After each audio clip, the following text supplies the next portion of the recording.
පෙරතරගේදී RCB පිතිකරුවා හමුවේ දැවැන්ත ප්‍රහාරයක ලක්වූ ඒෂාන් මාලිංග අද සිය පැන්චෙස් දිවියේ හොඳ පන්දුවක් වාර්තා කරනවා. ඒ පංජාබ් කිංස් මිඩල් ඕඩර් එක මුළුමනින්ම විනාශ කර දම්මින් මීට සුළු මොහොතකට පෙර ධර්මශාලා ක්‍රීඩාංගණයේදී නිමාවට පත් වුණු තරගයේ IPL වාර්තා රැසක් අලුතින් ලිවීමට සමත් වුණා. තරගයේ පැවැත්වුණේ පොයින්ට් ටේබල් එකේ ඉහළම සම වෙන් කරවාගෙන සිටින සන්රයිසර්ස් හයිදරාබාද් සහ පංජාබ් කිංස් කණ්ඩායම් අතර කාසිය වාසී දිනු පංජාබ් නායක ශ්‍රේයස් අයියර් පළමුව පන්දුවේමට තීරණය කළා.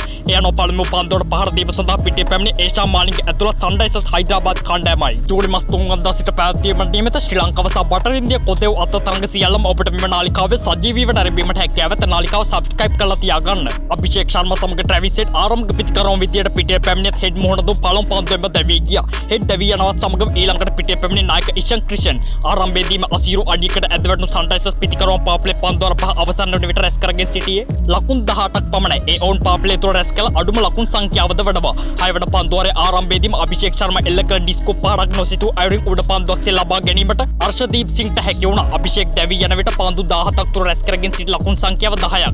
ඉන්පසු පිටේ පැමිණි හෙන්රිච් ක්ලාසන් සමග එක් වී ඉෂාන් ක්‍රිෂන් අධිවේගී ලකුණු 52ක සබත්තාවක් ගොඩනැගුවේ පන්දු වාර දෙකක් පමණක් වැය කරමිනුයි. ක්ලාසන් දැවී යන විට පන්දු 23ක් තුර ලකුණු 48ක් රැස් කරගෙන සිටියා. ඉන්පසු පිටේ පැමිණි කිසිදු පිතිකරුවෙකුට ලකුණු 10 සීමාව පසු කිරීමට පංජාබ් පන්දු යවන්න ඉඩ ලබා දුන්නේ නැහැ. නියමිත පන්දු වාර 20 අවසන් වන විට සන්රයිසර්ස් කණ්ඩායම කඩලු 9ක් දැවි ලකුණු 148ක් රැස් කරගෙන සිටියා. නොදෙවි නායකත්වයේ ඉනිමක් දියත් කළ ඉෂාන් ක්‍රිෂන් පන්දු 67ක් තුළ වටිනා ලකුණු 72ක් ලකුණු පොරට එකතු කිරීමට සමත් වුණා. පිළිතුරු ඉනිමක් ක්‍රීඩා කිරීමට පිටිය පැමිණි පංජාබ් ආරම්භක පිතිකරුවන් උනේ ප්‍රෙම්සිම්රාන් සිං සහ ප්‍රියනාෂ් ආර්යා. ආරම්භයේදීම සන්රයිසර්ස් පන්දු යවන්න පීඩනයට ලක් කරමින් ඔවුන් දෙදෙනා ආරම්භ කඩලට අධිවේගී ලකුණු 50ක් රැස් කිරීමට සමත් වුණා. 7 වන පන්දු වාරයේදී ප්‍රෙම්සිම්රාන් සිං දැවී යන විට ලකුණු 41ක් රැස් කරගෙන සිටියා. ඊළඟට පිටිය පැමිණි නායක ශ්‍රේයස් අයියර් ඔහු ප්‍රියනාෂ් ආර්යා සමගින් එක්ව සාර්ථක ඉනිමක් දියත් කරමින් සිටියේදී දුවද්දී දැවී යාමකට ලක් වුණා. ඔහු දැවී යන විට පන්දු 8ක් තුළ ලකුණු 19ක් රැස් කරගෙන සිටියා. ඊළඟට පිටියට පැමිණි කෝපර් කොනලි ජයග්‍රහණය සඳහා පංජාබ් කිංස් කණ්ඩායමට තවත් අවශ්‍ය වුණේ පන්දු 43ක් තුළ ලකුණු 68ක් පමණයි. පංජාබ් පිතිකරුවන් අතේ තිබූ තරගය වෙනස් වෙන්න ගත්තේ මෙතැන් පටන්.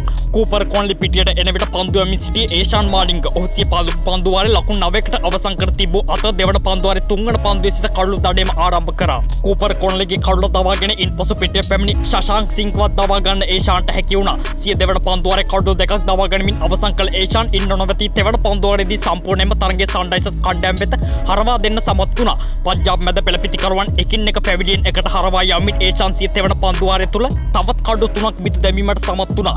එම පන්දු වාරයේ නිලකුණු පන්දු වාරයක් ලෙස ක්‍රියාත්මක කරමින් ඒ අනුව වැඩිම ඩොට් බෝල් ප්‍රමාණයක් යව පන්දු යවන්නා විදියටත් ඒෂාන් පිටම සම්මාන චිත්‍රයක් දිනා ගැනීමට සමත් වුණා. ඒෂාන්ගේ පන්දු යම හමුවේ පංජාබ් ඉනිම සියලු දෙනා දැවි ලකුණු 126කට සීමා වුණා. සම්පූර්ණයෙන්ම පංජාබ් කණ්ඩායම අතේ තිබූ තරගයේ සිය පන්දු වාර දෙකක් තුළ තම කණ්ඩායම වෙත හරවා දීමට සමත් වෙමින් තරගයේ වීරය සම්මානයේ ඒෂාන් මාලිංග දිනාගත්තා. ජූනි මාස 3 වෙනිදා සිට පැවැත්වීමට නියමිත ශ්‍රී ලංකාව සහ බටර් ඉන්දියා කොතෙව් අත තරඟ සියල්ලම ඔබට මෙම නාලිකාවේ සජීවීව නැරඹීමට හැකියාව ඇත. නාලිකාව සබ්ස්ක්‍රයිබ් කරලා තියාගන්න.